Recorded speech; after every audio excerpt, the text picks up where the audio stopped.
చూడండి, నువ్వు 4 గంటలకు లేస్తావో తెలియదు, 5ంటికి లేస్తావో తెలియదు, 3:30కి లేస్తావో తెలియదు, లేదంటే 3ంటికి లేస్తావో తెలియదు. నీ ప్రార్థన తెల్లారేసరికే చీకటిలోనే నీ ప్రార్థన చేయాలి.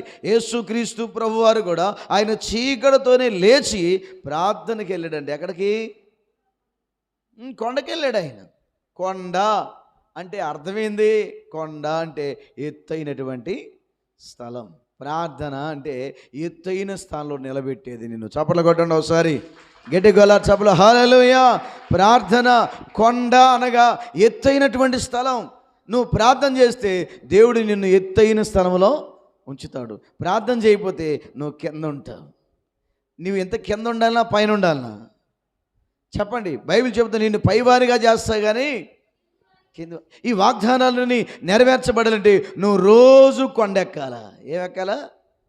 స్తోత్రం చెప్పండి. కొండెక్కేది భారమా సులువా? చెప్పండి. కొండ